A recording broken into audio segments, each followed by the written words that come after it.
নমস্কার, আমি বোধসত্ত্ব খান চলে এসেছি সহজ শেয়ার বাজারের আরেকটি নতুন এপিসোড নিয়ে। প্রিয় বন্ধুরা, আশা করি সবাই ভালো আছেন এবং সুস্থ আছেন।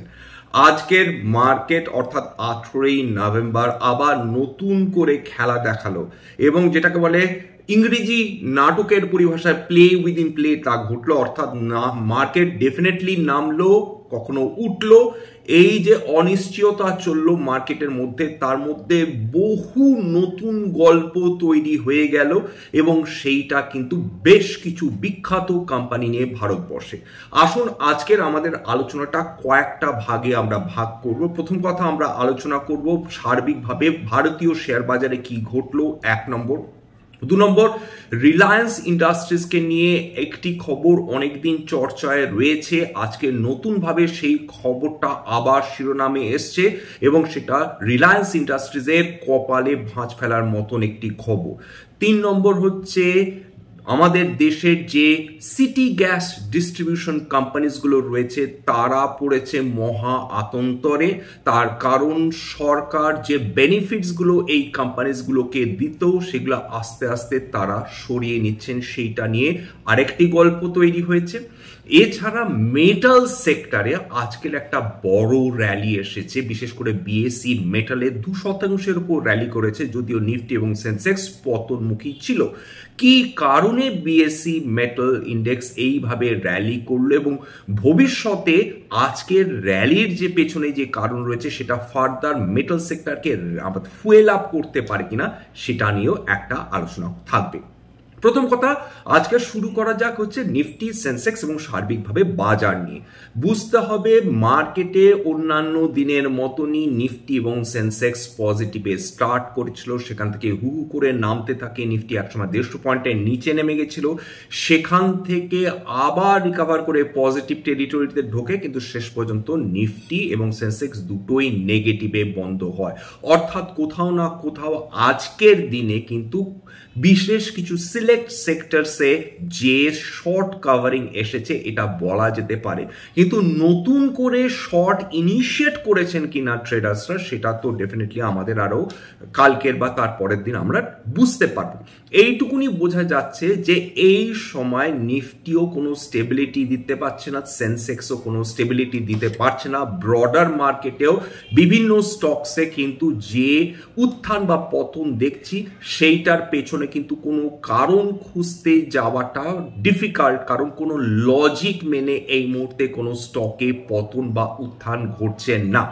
আসুন জেনে নিই যে নিফটি আজকের কত পতন ঘটেছে। দেখুন, একটা প্রায় 300 পয়েন্টের মতন কিন্তু নিফটি আজকের এদিক ওদিক করেছে।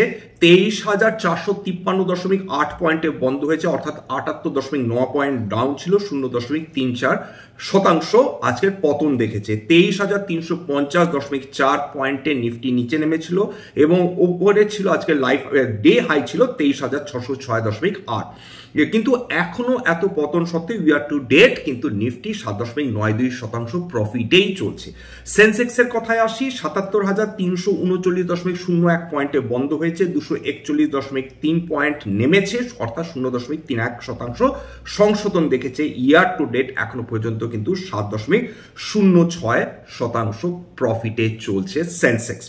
বিএসসি মেটাল অলরেডি বলেছি 2.14% প্রফিটে রয়েছে। নিফটি আইটি আজকের কিন্তু টেনে নামিয়েছে, নিফটিকে 2.32% পতন দেখেছে নিফটি ইনফরমেশন টেকনোলজি সেক্টর।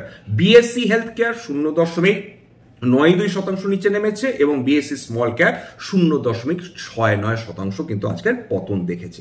এইবার চলে আসি হচ্ছে আজকের এত মার্কেটে অনিশ্চয়তা সত্ত্বেও, দুদুল্যমানতা সত্ত্বেও, ভোলাটিলিটি সত্ত্বেও মেটাল সেক্টরে এরকম র্যালি এলো কেন? বিভিন্ন স্টকস র্যালি করেছে, কি ন্যালকো বলুন, কি এনএমডিসি বলুন, কি বেদান্ত বলুন, কি হিন্দালকো বলুন, সমস্ত কিছু আজকে র্যালি করেছে। তার পেছনে একটা বিশিষ্ট কারণ রয়েছে এবং সেইটা ইন্ডিকেট করছে যে ট্রেড ওয়ার কি হতে পারে দুটো মহিরুহুর মধ্যে, সেইটা হচ্ছে আমেরিকা এবং চায়নার মধ্যে মধ্যে যে ছায়াযুদ্ধ চলছে তাদের ব্যবসার মাধ্যমে, সেটা আজকে স্পষ্ট বোঝা গেল। কি করেছে চায়না আজকের দিনে তারা সাধারণত যেটা করত, যে যত মেটাল ছিল, বিশেষ করে অ্যালুমিনিয়াম, কাপার এবং অন্যান্য যেগুলো নন মেটালিক প্রোডাক্টস ছিল, তার মধ্যে রিফাইন্ড অ্যানিমাল ফ্যাটস ছিল, তারপর সোলার প্যানেলস ছিল, সোয়া অয়েল ছিল, সমস্ত কিছুর উপর তারা যখন এক্সপোর্ট করতো তাদের কোম্পানিগুলো, অর্থাৎ চাইনিজ কোম্পানিগুলো, তার উপর একটা ট্যাক্স রিবেট দিত 13%। সেই জায়গাটায় অ্যালুমিনিয়াম এবং কপারের উপর চাইনিজ গভর্নমেন্ট তারা ডিসিশন নিয়েছে যে 13% যারা ট্যাক্স রিবেট দিত বিভিন্ন মেটালসের উপর, সেটা তারা সরিয়ে নিতে চলেছে। যে মুহূর্তে এই ঘোষণাটি হয়েছে, সঙ্গে সঙ্গে লন্ডন মেটাল স্টক এক্সচেঞ্জ সেই জায়গাটায় কিন্তু অ্যালুমিনিয়ামের দাম এক লাফে প্রাথমিকভাবে 10%-এর উপর বৃদ্ধি পেয়েছিল, তারপর সেটা স্টেবিলাইজ করে 5.5% বৃদ্ধি পেয়েছে। এবং শুধু তাই না, সোয়া অয়েলের দাম, অর্থাৎ সয়াবিন অয়েলের দাম কিন্তু গোটা বিশ্ব জুড়ে বৃদ্ধি পেয়েছে, কারণ চাইনিজ সরকার সিদ্ধান্ত নিয়েছে যে সোয়া অয়েলের উপর তারা ট্যাক্স রিবেট 13% থেকে কমিয়ে 9%-এ আনবে। এরকম সোলার প্যানেল থেকে শুরু করে অন্যান্য মেটালস বা অন্যান্য প্রোডাক্টসের ওপরও তারা ট্যাক্স রিবেট কমাতে চলেছে। তার ফলে যেটা দাঁড়াবে যে বিভিন্ন দেশ যেগুলো চাইনিজ ইম্পোর্টের উপর নির্ভরশীল, বিশেষ করে মেটাল এবং অন্যান্য যে প্রোডাক্টসগুলোর কথা বললাম, সেইগুলোর ক্ষেত্রে এই ধরনের দেশগুলোর পক্ষে কিন্তু বড় অসুবিধা হয়ে যাবে। তাদের বেশি দাম দিয়ে এই ধরনের মেটালস বা নন মেটালিক প্রোডাক্টস কিনতে হবে। অর্থাৎ তারা যুদ্ধ ইনিশিয়েট করে দিল চায়না। আমেরিকা কেবলমাত্র হুমকি দিচ্ছিল, চায়না তার প্রত্যুত্তর দিল। তার প্রভাব পড়বে সমস্ত যে উন্নয়নশীল দেশগুলো তাদের ওপর। তখন সেই দেশগুলো অবশ্যই তারা প্রশ্ন করবে যে তোমরা নিজেদের মধ্যে যুদ্ধ করছো, তার জন্য আমরা কেন সাফার করবো। অর্থাৎ চায়না বলটা অন্যের কোর্টে ঠেলে দিল, বলো তোমরা সামলাও, আমরা আমাদের কাজ করে দিয়েছি। অর্থাৎ আমরা সামনের কয়েক বছর অন্তত ট্রাম্পের যে সময়কাল, সেই সময়ে যে চায়না আমেরিকার যে ছায়াযুদ্ধ বা বাণিজ্য যুদ্ধ, সেটা আমরা মাঝে মাঝেই দেখতে থাকবো। আসুন জেনে নিই আজকের কোন মেটালসে কত উত্থান এসছে। আজকের ন্যালকোতে 9.14% উত্থান, Hindalco 3.83%, Vedanta 3.15%, Tata steel 2.39%, NMDC 1.78%, JSW steel 1.09%, Jindal steel 1.02%, coal India 0.92% এবং steel authority of India limited 0.8%। অর্থাৎ চায়নার যে প্রভাবটা, চায়নার যে এই ট্যাক্স রিবেটের যে প্রভাবটা, সেটার কিন্তু প্রভাব পড়ছে ভারতীয় মেটাল কোম্পানিগুলোর উপর। কেন? প্রথম কথা মাথায় রাখতে হবে যে বেদান্ত বলুন, ন্যালকো বলুন, এরা অ্যালুমিনিয়াম প্রডিউস করে, বেদান্ত এর সঙ্গে কপার তারা প্রডিউস করে, অর্থাৎ হিন্দালকো তারা অ্যালুমিনিয়াম প্রডিউস করে।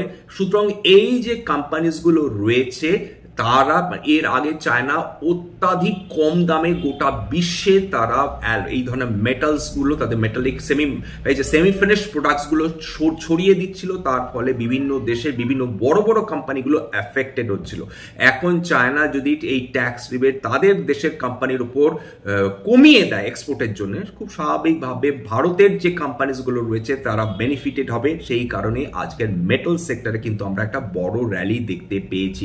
যত অ্যালুমিনিয়াম বা কপার এর দাম বৃদ্ধি হবে এলএমইতে, তত কিন্তু আমাদের দেশের মেটাল সেক্টরটা তারা লাভের মুখ দেখবে, এইটুকুনি আপাতত বলা যেতে পারে।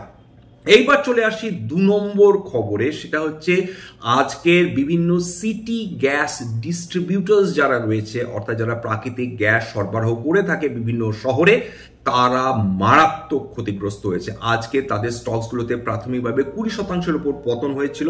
শেষ পর্যন্ত আইজিএল প্রায় 20% নিচেই বন্ধ হয়েছে, 19.93% তার শেয়ারের দাম নিচে নেমেছে। মহানগর গ্যাস লিমিটেড প্রায় 14%-এর কাছে পতন দেখেছে। গুজরাট গ্যাস প্রায় 7%-এর মতন পতন দেখেছে। তার কারণ সরকার হাত তুলে দিয়ে বলেছে, আমরা তোমাকে আর সাবসিডাইজ রেটে ন্যাচারাল গ্যাস আমাদের ফিল্ডস থেকে সাপ্লাই করতে পারবো না, তোমরা বাপু অন্য জায়গায় থেকে নিজের ব্যবস্থা করো।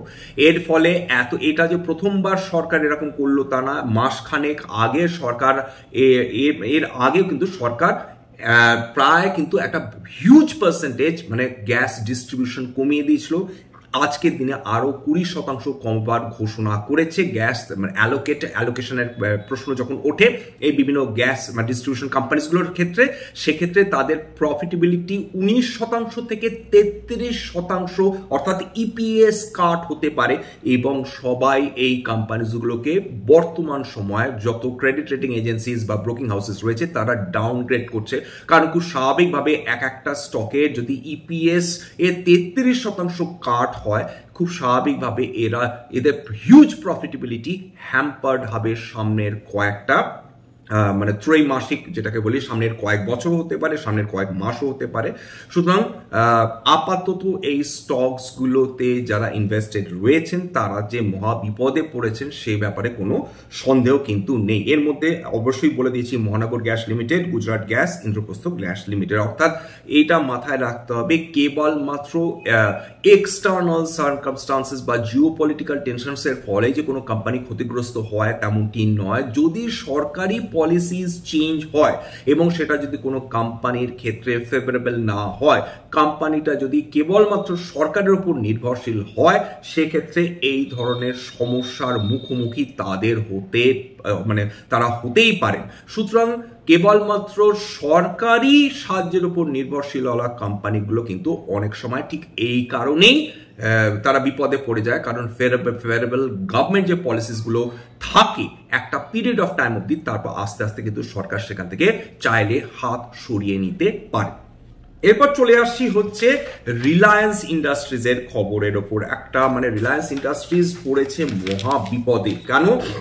প্রথমেই বলেছি এটা একটা বেহেমত, একটা কোম্পানি যে কোম্পানিটা অতি দ্রুত হারে বৃদ্ধি করতে পারবে না অল বাই ইটসেলফ। তার নিজের ওজন যতক্ষণ না সে কমাচ্ছে ততক্ষণ সে বিপদে পড়েই চলবে।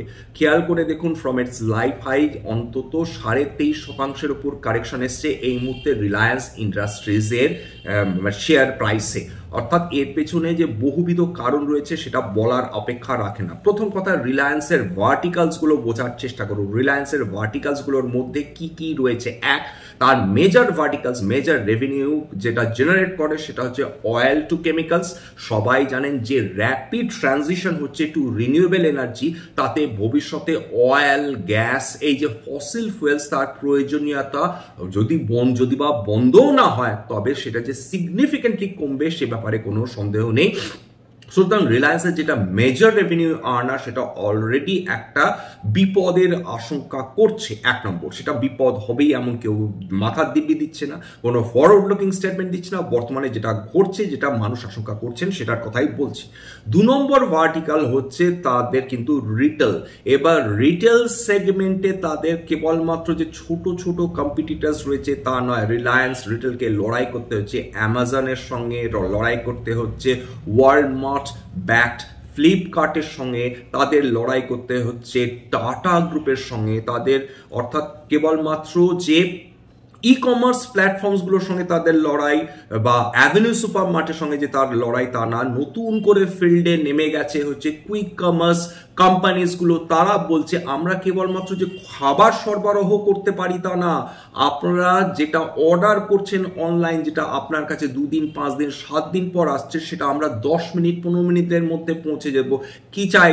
মাথার তেল চাই, আপনাদের সাবান চাই, শ্যাম্পু চাই, মোবাইল চাই, 10 মিনিটের মধ্যে আপনার কাছে নিয়ে চলে আসবে। ভাবুন যে বর্তমানে যে ই কমার্স প্ল্যাটফর্মস গুলো রয়েছে, আপনারা অর্ডার দিলে সেটা 3 দিন 5 দিন 7 দিন লেগে যাচ্ছে, সেখানে যদি এই কুইক কমার্স প্ল্যাটফর্মস গুলো তারা বলে যে আপনার কাছে আমরা প্রোডাক্ট এনে দেবো মাত্র 10 মিনিটের মধ্যে, স্বাভাবিকভাবে সেটা will be a huge disruption এই যে যারা ই কমার্স ব্যবসা করছে বা যাদের ফিজিক্যাল স্টোরস রয়েছে তাদের ক্ষেত্রে। সুতরাং রিলায়েন্স রিটেলের যে যুদ্ধ খুব সহজ হবে এমনটি নয়। নতুন করে কুইক কমার্সের কনসেপ্ট চলে আসার পর যেহেতু তাদের অলরেডি গুদাম রয়েছে এই কুইক কমার্সগুলো, সুতরাং তাদের নতুন করে কিন্তু খুব একটা ঝামেলা হবে না এই অন্যান্য প্রোডাক্টস তাদের কাস্টমারদের কাছে নিয়ে আসতে। সুতরাং রিলায়েন্স রিটেল কি বুঝে গেছে যে তাদের সামনে বড় লড়াই রয়েছে, সুতরাং তাদেরকেও কুইক কমার্স প্ল্যাটফর্মটা অপ্ট করতে হবে, দ্রুত তাদের কাস্টমারদের সঙ্গে সেটাকে অ্যাকোয়েন্ট করাতে হবে, সেটার গ্রহণযোগ্যতা বাড়াতে হবে মানুষের মনের মধ্যে, তবে রিলায়েন্স রিটেলের পক্ষে কিন্তু যুদ্ধে টিকে থাকা সম্ভব। এটা হচ্ছে 2 নম্বর ভার্টিকাল। 3 নম্বর ভার্টিকাল নিয়ে যেটা সমস্যা সেটা ডেফিনেটলি হচ্ছে রিলায়েন্স জিও বা জিও প্ল্যাটফর্মস। কি সমস্যা রয়েছে? সমস্যা এইটাই যে জিও 5G রোল আউটের কথা বলছিল তারা কয়েকদিন আগের রিলায়েন্স স্পেস মানে জিও ফাইবার, তারা জিও স্পেস ফাইবার বলে তারা স্যাটেলাইট ইন্টারনেট তারা তাদের কাস্টমারদের দিচ্ছিল। এইবার মাঝখান থেকে বাদ সেধেছে দুটো আমেরিকান কোম্পানি, একটি অ্যামাজন তাদের কুইপারের সার্ভিসের মাধ্যমে এবং 2 নম্বর ইলন মাস্কের স্টারলিংক, যেটা আরেকটা স্যাটেলাইট ইন্টারনেট প্রোভাইড করবে, সার্ভিসেস প্রোভাইড করবে। সমস্যাটা কোথায়? সমস্যাটা হচ্ছে গোটা বিশ্বের চারিপাশে মানে যেটা ঘুরে বেড়াচ্ছে ইলন মাস্কের ছোট ছোট 6400 স্যাটেলাইট। এই 6400 স্যাটেলাইটের মাধ্যমে তারা এই স্যাটেলাইট ইন্টারনেট প্রোভাইড করতে চাইছে ভারতের বিভিন্ন কাস্টমারকে। বর্তমানে গোটা বিশ্বে স্টারলিংকের কাস্টমার রয়েছে মাত্র 4 মিলিয়ন। সেখানে রিলায়েন্সের নিজের জিও প্ল্যাটফর্মের নিজস্ব কিন্তু যাদের কাস্টমার্স রয়েছে সেটা প্রায় 480 মিলিয়নের কাছাকাছি, অর্থাৎ হিউজ ডিফারেন্স। ইলন মাস্ক ভারতে এই মার্কেট ধরতে আগ্রহী এবং তিনি বিলক্ষণ জানেন তার কাছে যে টেকনোলজি রয়েছে, তার কাছে যে সুপিরিয়রিটি রয়েছে তার তুলনায় অন্যান্য কোম্পানি গোটা বিশ্ব জুড়ে তার ধারে কাছে অবধি নেই। এটা রিলায়েন্সের শ্রী মুকেশ আম্বানি বিলক্ষণ জানেন, এই কারণেই তিনি চিন্তিত, কারণ তার থার্ড ভার্টিকালটাও কিন্তু চ্যালেঞ্জের মুখে পড়ে গেছে। মনে করে দেখুন যে শ্রী মুকেশ আম্বানি ট্রাইকে একটি চিঠি লিখেছেন, যেটা আমি ইকোনমিক্স টাইমস, রয়টার্স প্রভৃতি নানা রকম তাদের নিউজ লিঙ্ক থেকে পেয়েছি। তাদের বক্তব্য মানে তারা যেটা বলেছেন, অর্থাৎ মুকেশ আম্বানির ভার্সনটা যেটা তারা তুলে ধরছেন, সেখানে তিনি চিঠিতে লিখেছেন, দেখুন যে আমরা যারা ভারতীয় যারা সার্ভিস প্রোভাইডার্স, আমরা চাইছি যে 5G স্পেকট্রাম, স্যাটেলাইট স্পেকট্রামের অকশন হোক, তাহলে আমাদের কোনো মানিটারি ক্ষতির মুখ দেখতে হবে না। মনে রাখতে হবে অলরেডি রিলায়েন্স কিন্তু প্রায় $23 বিলিয়ন ইনভেস্ট করেছে, প্রায় 1,90,000 কোটি টাকা তারা ইনভেস্ট করেছে এই প্রজেক্টে।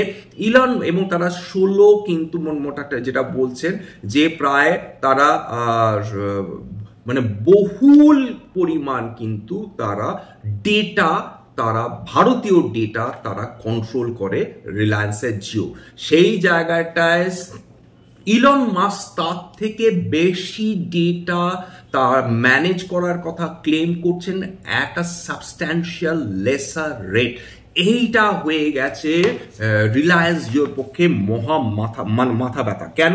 প্রথম কথা একটু বলে নেওয়া দরকার যে বর্তমানে ইউনাইটেড স্টেটসের স্টারলিংক তারা এই satellite service, internet service provide করে $120 এবং পার মান্থ, এবং সেখানে তিনি কেনিয়াতে সেটা ড্রাস্টিক্যালি কমিয়ে এনে সেটা প্রোভাইড করছেন মাত্র $10 পার মান্থ, অর্থাৎ মোটামুটি 850 টাকা প্রতি মাসে।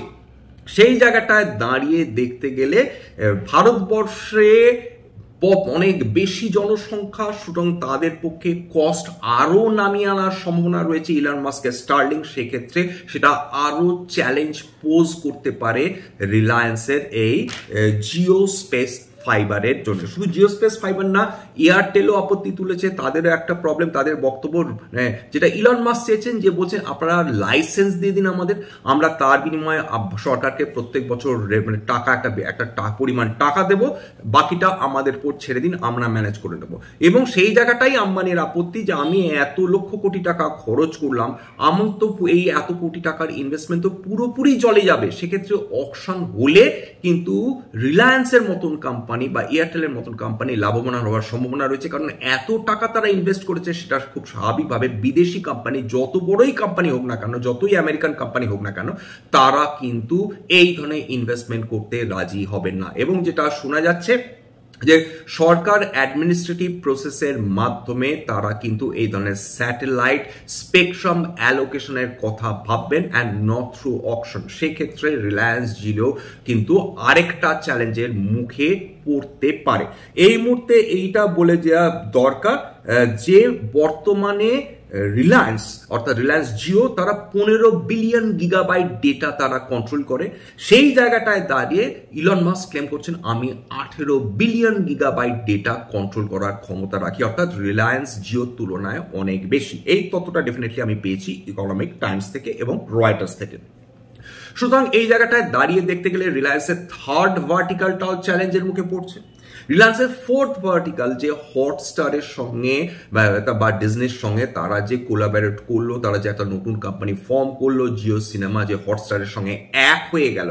এবার প্রবলেমটা দাঁড়িয়েছে শ্রী মুকেশ আম্বানির লক্ষ্য হচ্ছে ভারতবর্ষের 1 নম্বর মিডিয়া হাউস হয়ে ওঠা, বা যেটাকে বলে সার্বিকভাবে সমস্ত এন্টারটেনমেন্ট নিউজ এবং যাবতীয় যেটা সোর্সেস অফ ইনফরমেশন সেটা কেবলমাত্র তারা একছত্র অধিপতি হয়ে উঠবেন ভারতবর্ষে। সেই জায়গাটা আরেকটা মেজর প্রবলেম হচ্ছে এইটা যে ভারতবর্ষে এখনো 8 ওটিটি প্ল্যাটফর্ম বলুন তারা যে বিশাল লাভ দেখে চলেছে এমনটি নয়। এখনো পর্যন্ত যদি আপনার নিউজ অ্যান্ড এন্টারটেনমেন্ট সেক্টরটা যদি দেখেন সেখানে কিন্তু ভীষণ লাম্পি প্রফিট আসে, আনসার্টেন রেভিনিউজ আসে। সুতরাং কেবলমাত্র মার্জার করলেই যে তারা বিশাল প্রফিটের মুখ দেখবেই এমনটি কোনো গ্যারেন্টি নেই বা কেউ গ্যারেন্টি দিতে পারে না। সুতরাং তারা যে সেক্টরটিতে ঢুকেছে এই মুহূর্তে তারা কতখানি প্রফিট করবে বা তারা ইনভেস্টার্সদের কতখানি টাকা দিতে বলবে পার মান্থ সেটা একটা প্রশ্ন। 2 নম্বর হচ্ছে ইনভেস্টার্সরা বা যারা কনজিউমার্স তারা আদেও সেই অফারটা নেবে কিনা। হতেই পারে সেটা মারাত্মক লিকুরেটিভ অফার প্রাথমিক কয়েক বছরের জন্য, কিন্তু পরবর্তী সময় এই প্রশ্নটা থেকেই যাবে যে এই সেক্টর থেকে রিলায়েন্স কতখানি তাদের কস্ট কাটিং মেজার সত্ত্বেও কতখানি এই সেক্টরটিকে প্রফিটেবল করে তুলতে পারে। ফিফথ যেটা সেক্টর সেটা ডেফিনেটলি হচ্ছে নিউ এনার্জি সেক্টর, যেটা ভার্টিক্যাল বলবো। এই নিউ ভার্টিক্যাল যেটা রয়েছে সেটা নিয়ে এখনো অবধি কিন্তু কোনো কথা শোনা যাচ্ছে না, তেমনটি আজ অবধি তেমনটি কোনো কথা শোনা যায়নি, অন্তত মানে এখন অবধি। সেই জায়গাটায় আদানি ক্রমাগত কিন্তু নিজের প্রভাব এবং প্রসার করেই চলেছে। সম্প্রতি একটা খবর বেরিয়েছিল যে ইউরোপ থেকে যে বিভিন্ন রিপ্রেজেন্টেটিভস এসেছিলেন বিভিন্ন দেশ, তারা শ্রী আদানির যে রিনিউয়েবল এনার্জি প্রজেক্টসগুলো রয়েছে সেইটা দেখে অত্যন্ত বিস্মিত হয়েছেন এবং যথেষ্ট প্রশংসা করেছেন। সেখানে রিলায়েন্সের নিউ এনার্জি ভেঞ্চারের কি প্রশ্ন হলো সেটা কিন্তু বিনিয়োগকারীরা বারবার প্রশ্ন করছেন। এছাড়া সবাই জানেন যে জিও ফিনান্সিয়াল সার্ভিসেসের মাধ্যমে যেখানে একটা সাবস্ট্যান্সিয়াল শেয়ার হোল্ডিং রয়েছে রিলায়েন্সের, সেইটা তারা ডেফিনেটলি ব্ল্যাক স্টোনের সঙ্গে তারা হাত মিলিয়েছে বটে, ব্ল্যাক রকের সঙ্গে, আই এম সো সরি, কিন্তু আপাতত সেটা ব্যবসাটা কেবলমাত্র শুরু করেছে। সুতরাং তারা এখনই নতুন করে রিলায়েন্সকে নতুন প্রফিটেবিলিটি দেখাতে পারবে এমনটি সম্ভাবনা কম। অর্থাৎ 5টা ভার্টিক্যালস বা 6টা ভার্টিক্যালস যেভাবে আপনারা দেখেন না কেন, প্রত্যেকটা ভার্টিক্যালসে রিলায়েন্সকে এই মুহূর্তে চ্যালেঞ্জের মুখোমুখি হতে হচ্ছে এবং ভবিষ্যতেও হয়তো মুখোমুখি হতে হবে। তাহলে এইটাই হচ্ছে বড় বড় কোম্পানির গুলোর যেটাকে বলা যেতে পারে ট্রেডমার্ক। অর্থাৎ এরা কিন্তু প্রবলেমসে পড়ে, সেই প্রবলেমসের মানে প্রবলেমস থেকে কিভাবে বেরোতে হবে তার রেজলিউশন এবং তারা নেয় এবং শেষ পর্যন্ত তারা আউটকাম কিন্তু তৈরি করে দেয়। সেটা অবশ্যই সমস্ত বিনিয়োগকারীরাই চাইবেন যে রিলায়েন্স দ্রুত অন ট্র্যাক ফিরে আসুন। আপনাদের যদি মনে হয় যে রিলায়েন্স ইন্ডাস্ট্রি সম্বন্ধে নতুন কিছু ইনপুটস আপনাদের কাছে রয়েছে বা থাকবে, প্লিজ কমেন্ট সেকশনে অ্যাড করবেন, তাহলে কিন্তু বাঙালি বিনিয়োগকারীরা ভীষণভাবে উপকৃত হবে। এখানেই শেষ করছি। যদি এই ধরনের এপিসোডস আপনাদের সত্যি ভালো লাগে প্লিজ একটা লাইক দেবেন, প্লিজ সাবস্ক্রাইব করবেন এবং যদি সত্যি মনে হয় বাঙালি ভাই বোনদের কাজে লাগবে নিজে গ্রুপে দয়া করে শেয়ার করে দেবেন।